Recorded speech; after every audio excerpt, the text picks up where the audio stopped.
Taylor Swift's 2023 Eras Tour was a global mega event that filled stadiums, brought in millions of interstate and international tourists, generated billions of dollars of spending, and was widely credited with creating a microeconomic boom in every city it went through.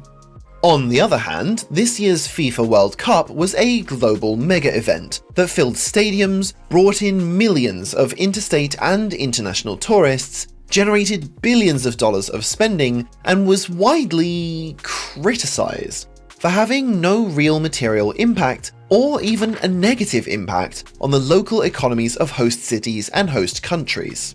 So, what was the difference? Apart from a slightly different brand of fanaticism, the business case is largely the same, right? Fans buy some overpriced tickets, travel to an event, book a hotel if they're from out of town, pile into a stadium, watch a few hours of entertainment, and maybe while they're there, they grab dinner or some drinks at a local restaurant. It's a pretty simple formula. So why does this cause an economic boom, while this was an economic black hole? Well, there are a few reasons, and like always, they're each individually really interesting, but collectively combine to make a bigger difference than the event lobbyists on both sides would probably care to admit. The first factor is just the practical reality that every Taylor Swift concert is consistently a Taylor Swift concert. The same is not true for a World Cup match. When the World Cup expanded to 48 teams this year, it came with a schedule of 104 matches spread across 16 host cities, which is a lot of football, and a lot of it was group stage fixtures between teams that most locals would struggle to name a single player from, or point to on a map. Not every match is England versus Argentina. People that were already in town for the tournament happily came along to those games, but not many people anywhere on Earth were booking flights and hotel rooms specifically to be there for them. Victor Matheson, an economics professor who spent his career studying mega events, summed up the whole dynamic in one line: Taylor Swift is a phenomenon. Panama versus Ghana is not a phenomenon. Every single night of the Eras Tour was a guaranteed stadium full of the most economically committed fans in live entertainment. The World Cup, at best, had around a dozen games of that magnitude spread across the host cities. Despite this, FIFA's hosting requirements don't scale down for the small games. Host cities were still on the hook for a very long list of requirements, including street closures, security perimeters, official fan festivals, and even controlling their airspace for any and all games, regardless of how significant the interest was. Now, this was a serious problem because, on one hand, devoted football fans knew which games they were interested in, but everybody else just collectively considered the whole thing as the World Cup. Locals treated the whole month as one continuous event, so plenty of people just avoided their own downtown for weeks because the World Cup's going on, even on days when the World Cup was very much not going on. Which leads us on to the second problem. The World Cup really did bring in a lot of people. Interstate visitors, international visitors, corporate hospitality guests. The problem is that a big chunk of the economic activity they generated simply replaced economic activity that was going to happen anyway. Economists call this displacement, and it's one of the most reliable findings in decades of research on mega events. It's also one of the most reliably ignored.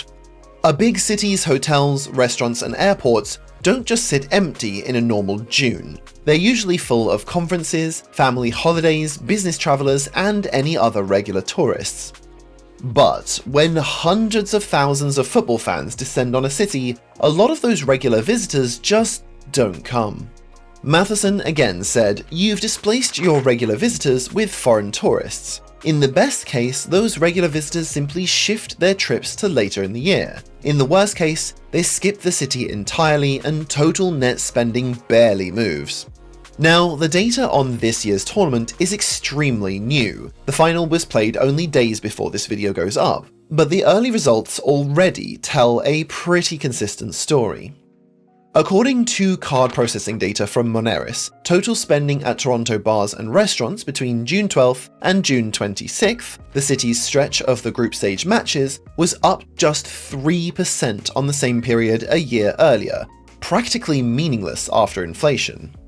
Spending on foreign-issued credit and debit cards at those exact same bars and restaurants was up 34%. Foreign fans were spending dramatically more, but at the same time, locals and regular visitors were spending enough less to almost completely cancel them out. If you were a Toronto bar owner who hired extra staff and tripled your beer order for a once-in-a-generation tourism wave, that's a genuinely rough way to find out. There's also the question of where the money actually ends up. A few $100s spent on a match ticket is not the same as a few $100s spent at a neighborhood restaurant. The restaurant dollars stay local, getting recirculated into paying wages, rent, and food suppliers. Most of the value of a World Cup ticket, on the other hand, gets vacuumed straight out of the host economy and into the accounts of FIFA and its commercial partners. But more on them soon. So yes, tourists were spending more money. The total amount of actual spending happening in host cities just wasn't changing all that much, which raises the fairly obvious question, why was Taylor Swift different? Well, there were a few reasons. The first was simply that people didn't avoid Era's tour cities, partly because the tour only stayed in each city for a night or two rather than a full month, and partly because a stadium of Swifties is marginally less likely to set off flares in your central business district than Argentina's travelling support. But mostly because of a few simple, practical economic differences between two events that look almost identical on paper, but ultimately decide whether a mega event adds to the local economy or just rearranges it. Nearly every major hack you've ever read about happened because a company had a weakness nobody spotted before an attacker did. TryHackMe is sponsoring this video, and they teach you to think like a person whose job it is to find those weaknesses first. TryHackMe gives you real cybersecurity training environments that run in your browser. Right now, I'm inside their offensive security intro room, where the challenge is to find a vulnerability on a deliberately broken practice site built exactly for this. You launch a terminal, run a command that scans their site for pages it shouldn't be leaving open, and within seconds, it flags one. That's the whole idea. You learn what security professionals do when the company pays them to find holes before the bad guys do. No textbooks, no lectures, just hands-on practice in a safe, legal environment. They have over 1,300 rooms covering everything from web security to network defense, with a structured roadmap that takes you from zero all the way to job ready. Over 8 million people are already learning this way, and you can start for free. For the full experience, Premium gives you access to every learning path, faster machines, and certification prep. Head to tryhackme.com/micro and use code MICRO30 for 30% off the annual plan. Link in the description. Okay, so one of, if not the, single biggest practical difference between these two events comes down to something as unglamorous as scheduling. FIFA built this World Cup schedule around afternoon kickoffs, with a lot of matches starting at around 3 PM Eastern Time in North America, which is clearly an unusual time for a major entertainment event. But they had to do this because 3 PM in New York is 8 PM in London and 9 PM in Paris, Berlin, and Madrid. The World Cup is a television product first and a live event second, and the television audience that matters most is European prime time, where broadcast rights and advertising make up a large portion of FIFA's income. These broadcasts reach billions of people and bring in a lot of money, but they just never touch the economy of the city where the match is physically happening, because the money flows from broadcasters in Europe and Asia directly through to FIFA, which is headquartered in Zurich. For host cities, the afternoon kickoffs meant that one of the biggest events on Earth kept happening in the middle of the working day. Offices closed early or sent everybody home to work remotely on match days. Downtown lunch trade got squeezed out by football crowds, and the foot traffic from the games largely just substituted for the regular foot traffic of office workers and daytime tourists. The daytime scheduling also substantially reduced the need for one of the most valuable pieces of the whole mega event economic equation, the hotel room. Someone driving in from 2 hours away for a 3 p.m. match can comfortably be home for dinner. Someone attending an event that finishes at 11 p.m. is much more likely to get a room, a breakfast, and probably a taxi in each direction. Which might help explain why, in that same Toronto payment data, non-local card spending at hotels was up just 7%, against the 34% jump at bars and restaurants. On the other hand, regular live entertainment, like concerts, typically start at 7 or 8 in the evening, after the working day ends, precisely because the entire business model depends on people with normal jobs being able to attend. This means that an Eras Tour show complemented a city's daytime economy instead of competing with it. Offices stayed open, lunch spots kept their regulars, and then in addition to that regular activity, 70-odd thousand people arrived in the evening needing dinner, drinks, merch, and somewhere to sleep. Now, so far, this has all been down to how they've brought money in. It's also worth looking at the drastic difference in what these two events cost their hosts to actually put on. The FIFA organization is legendarily persnickety about what host cities are required to provide. Luxury accommodation for officials and teams, dedicated security details, motorcade-grade street closures, and official fan festivals stocked exclusively with FIFA-approved sponsors. According to reporting from ProPublica, host cities at this World Cup each spent somewhere in the neighborhood of $100 million meeting those obligations, while FIFA keeps the ticket revenue, the sponsorship revenue, and the broadcast revenue for itself. FIFA gets away with this for a couple of reasons. The first is that, by the legal definition at least, it's a non-profit organization, a highly international one with an enormous amount of top-down political leverage over national governments who very much want to be seen hosting the world's biggest sporting event. The second reason is, ironically, economics. FIFA's pitch to host cities leans heavily on projections of all the economic good the tournament is going to do for them. Even if those projected benefits turn out to be questionable, and as we've just seen, they reliably do, it doesn't really matter for the local press release. A politician still gets their photo at the fan festival announcing a multi-billion-dollar boost, and it's much more likely the average voter is going to be excited about their mayor bringing them a football game than they are to dig through an economic impact assessment to check the maths. The non-profit status also means FIFA pays effectively no tax on the roughly $13 billion of revenue it expects to book across this World Cup cycle, around $9 billion of it in the tournament year alone.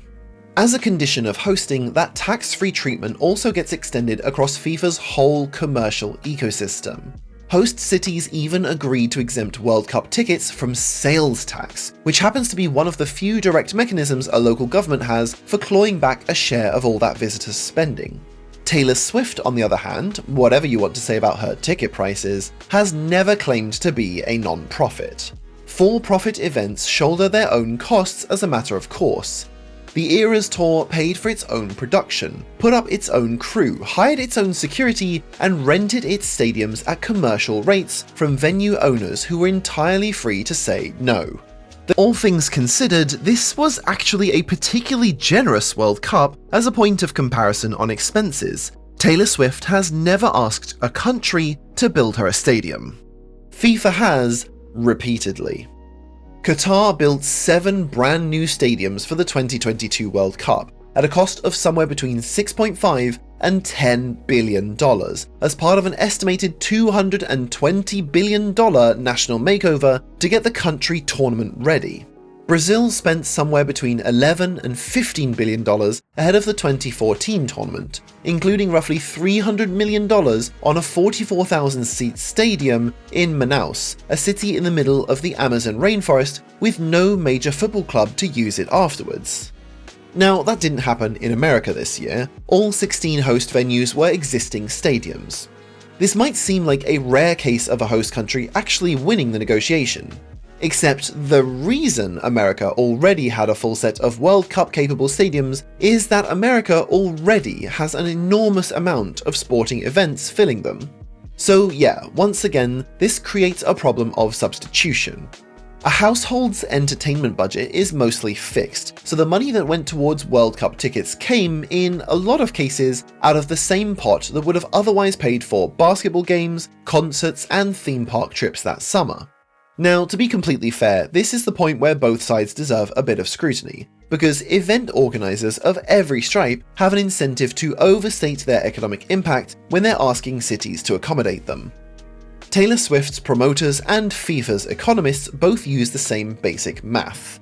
They generously add up every single purchase that happens anywhere near the event, and intentionally ignore every single purchase that got displaced to make room for it.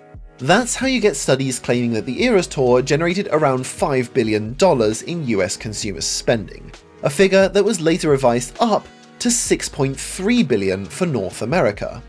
They were ultimately both numbers that assumed every hotel room and every $1,300 fan budget as brand new money that would otherwise have just sat in a mattress. The honest version is that Swiftonomics numbers deserve a haircut too. The Federal Reserve's famous observation that her concerts drove Philadelphia's strongest hotel revenue month since the start of the pandemic was real enough, but plenty of those Swifties would have taken a holiday somewhere in America anyway. But there are still two differences worth looking at. Firstly, and most importantly, FIFA provides a lot less and asks for a lot more. A for-profit tour that rents the stadium, covers its own security, and pays its taxes can inflate its press release all it likes, because the city still comes out ahead on the actual transaction. Secondly, and for a long list of very good reasons, people really hate FIFA. Which means FIFA's creative accounting is naturally under a lot more scrutiny. Now, some good news is that there are some early signs that the maths is catching up with the model though. The pool of places willing to host these things on FIFA's terms is shrinking, and the 2030 World Cup will be spread across 6 countries on 3 continents, which is officially a celebration of the tournament's centenary, but also conveniently splits the hosting bill 6 ways. Now, if you like questionable accounting and badly thought out segues, go and watch this video next to find out how the US Army runs a for-profit Burger King in the middle of a war zone.